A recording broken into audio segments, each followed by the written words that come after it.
नमस्कार, मैं सोनू ठाकुर अपने चैनल सीएसटी मंथन में आप लोगों का हार्दिक स्वागत करता हूं। आज की वीडियो सहारा में जिनका भी पैसा है, जिन्होंने भी निवेश किया है, चाहे वो सहारा के प्रति नेगेटिव सोच रखते हैं या पॉजिटिव रखते हैं, सबों के लिए है।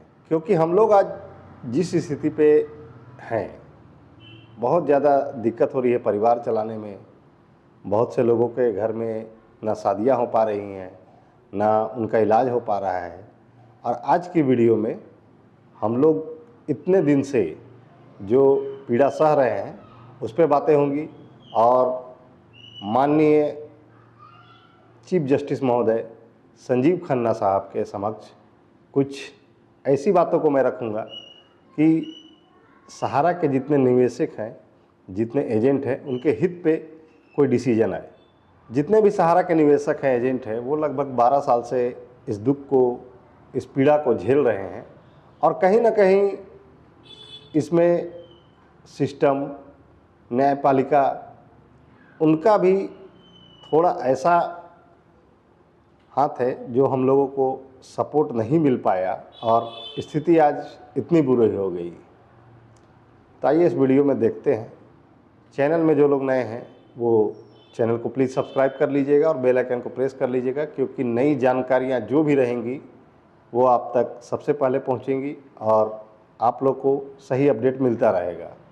और अगर वीडियो अच्छी लगे तो इसको शेयर ज़रूर कर दीजिएगा, क्योंकि जानकारी लोगों तक पहुँचेगी तभी कुछ अच्छा हो पाएगा। और आज की वीडियो में जो भी बातें हैं वो मैं अपने तरफ से कुछ नहीं कह रहा हूँ, मैं केवल वो दिखा रहा हूँ जो विभिन्न समाचार पत्रों ने सहारा के मैटर को लेकर के, जितने भी न्यायाधीश महोदय इस केस को देख रहे थे, उनका अलग अलग बयान आया हुआ है और वो सभी समाचार पत्रों में प्रकाशित हुआ था। तो उसमें से कुछ जानकारियाँ मेरे पास हैं, वो आप लोगों के साथ शेयर कर देता हूँ। सबसे पहला ये पेपर की कटिंग है 16/5/2014 के, जब सहारा सेबी का विवाद स्टार्ट हुआ था। उस समय न्यायाधीश राधा कृष्णन ने एक खुलासा किया था कि सहारा का केस देख रहे हैं जजों पर दबाव। अब इसमें क्या है वो भी मैं आप लोग को बतलाता हूँ। उसकी एक और कटिंग है उनका ही, वो मैं लगा देता हूँ स्क्रीन पे, और जिनको भी चाहिए होगा वो स्क्रीनशॉट लेके अपना पढ़ लीजिएगा। ये जो पेपर कटिंग है ये भी पहले ही का है और उस समय 15 मई को राधा कृष्णन सर रिटायर हो रहे थे और उनका ये स्टेटमेंट था कि सहारा मामले में दबाव व तनाव अकल्पनीय, मतलब उसकी हम सोच भी नहीं सकते हैं कि कितना दबाव मिला होगा। अब इसको थोड़ा डिटेल में बतला देता हूँ। जो जस्टिस के.एस. राधा कृष्णन ने कहा था कि सहारा से भी केस को देखते हुए जो जजमेंट करना है, जो उस पर काम करना है, उसमें बहुत तनाव का सामना करना पड़ रहा है। और उस समय एक और जज साहब थे, उन लोगों ने भी कहा था कि दबाव, खिंचाव, तनाव सहारा के मैटर में बहुत ज़्यादा है और उसका असर उनके परिवार पर भी पड़ रहा है। तो आखिर ऐसा क्या था कि इतना दबाव माननीय न्यायाधीशों पर पड़ रहा था? उसके बाद रिटायर्ड होते ही चीफ जस्टिस चंद्रचूड़ सर ने भी ये स्वीकार किया था कि जजों पर होता है नेताओं का दबाव। अब किन नेताओं का, किन जजों पर क्या दबाव रहता होगा ये तो खुलकर उन्होंने नहीं बताया, पर सहारा से भी केस में उन लोगों पर बहुत ज़्यादा ही प्रेशर दिया जाता था। एक जज साहब थे अरुण मिश्रा, सुप्रीम कोर्ट के ही जज साहब थे। ये सहारा सेबी के मैटर पर ये न्यूज़ नहीं आया था, लेकिन इस न्यूज़ में उन्होंने कहा था, अपना स्टेटमेंट दिया था, देश में कानून नहीं बचा, पैसों के दम पर आदेश रोके जा रहे हैं, कोर्ट को बंद कर दो, अब देश छोड़ना ही बेहतर है। एक न्यूज़पेपर में ये भी आया था, तारीख पर तारीख से आगे की सोच ही दिलाएगी सच्चा न्याय।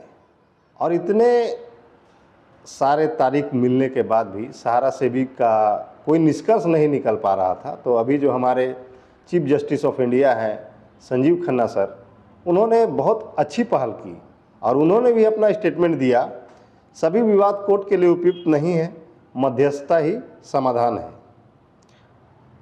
और उन्होंने एक कोशिश की कि मध्यस्थता हो जाए, जिसका रिजल्ट अब कुछ दिख रहा है और 2 अप्रैल को सारा चीज़ क्लियर हो जाएगा कि मध्यस्थता में क्या क्या है और किस तरीके से, किस रास्ते से, कैसे, किस सिचुएशन में सहारा के कार्यकर्ताओं का भुगतान होना है।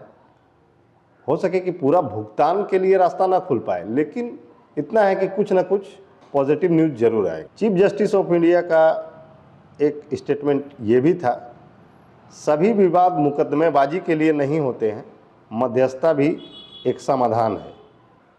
और मुझे लगता है कि चीफ जस्टिस संजीव खन्ना ने बहुत ही बखूबी सहारा केस को समझा और इसके निष्कर्ष पर पहुँचे।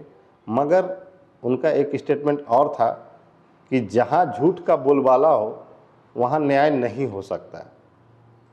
Chief justice of India Sanjeev Khanna,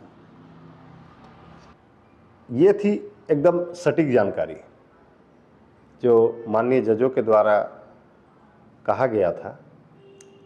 अब एक बात ये भी समझ लीजिए कि आप सोशल मीडिया पे जीत जाइएगा, किसी भी केस में भुगतान भी हो जाएगा, लेकिन सच्चाई ये नहीं है, क्योंकि सारा डिसीजन बस एक है, वो भी चीफ जस्टिस ऑफ इंडिया के साथ जो जजों की बेंच है, उन लोगों का आपके सहारा के ऊपर जो कलम चलना है वो आपके हक में आए। हक में आएगा तभी हो पाएगा, नहीं तो सोशल मीडिया से पे तो 12 साल से आप लोग न्यूज़ देख रहे हैं और सारे डेट आपको ऐतिहासिक ही लग रहे हैं, मगर रिजल्ट कुछ नहीं आ रहा है। और उम्मीद है कि इस डेट में अगर पूरा सॉल्यूशन हो गया तो हो गया, नहीं तो फिर अगर डेट आगे बढ़े तो सुप्रीम कोर्ट में 1 मंथ 2 मंथ में ही डेट मिल पाता है, तुरंत हफ्ता भर 15 दिन में डेट मुश्किल से ही मिलता है। तो समझ लीजिए कि अगर इस केस में 2 अप्रैल को समाधान नहीं निकला तो मान लीजिए 2-3 डेट और पड़ेगा, तो फिर आप 3 महीना और आगे चले जाइएगा और डिसीजन कैसे होना है, क्या होना है, ये सब सारा बंद लिफाफे में है। जो मध्यस्थता हुई है वो एक बंद लिफाफे में दे दिया गया है सुप्रीम कोर्ट में। एक रिक्वेस्ट सभी निवेशकों, एजेंटों, सबों की तरफ से मैं कर रहा हूँ चीफ जस्टिस ऑफ इंडिया को, संजीव खन्ना सर को, कि सर बहुत पीड़ा, बहुत दुख हम लोगों ने झेला है 12 साल में। अब कुछ ऐसा समाधान निकालिए कि लोगों के चेहरे पर मुस्कान आ जाए, उनकी सारी प्रॉब्लम ख़त्म हो जाए, क्योंकि आपने जितना पॉजिटिव सहारा से भी केस में किया है वो बहुत सारे जज नहीं कर पाए। वो लोग केवल तारीख पे सुनते थे, फिर अगला तारीख मिलता था। और कहीं ना कहीं ऐसी आशा है हम लोगों को आपके ऊपर कि आपका जो भी न्याय होगा वो इतने परिवारों को बर्बाद नहीं होने देगा और ज़रूर उनके घर परिवार में थोड़ा खुशहाल माहौल हो सकता है आपके एक डिसीजन से। अभी सोशल मीडिया पे बहुत सारी झूठी खबरें भी चल रही है, मगर उस पर आज जाने का मन भी नहीं है मेरा, क्योंकि आप लोग देख रहे हैं, समझ रहे हैं और समझिए, देखिए। हालांकि 2 अप्रैल से पहले कुछ नया अपडेट नहीं आने वाला है। चलिए अब फिर नेक्स्ट वीडियो पे मिलते हैं। धन्यवाद। जय हिंद।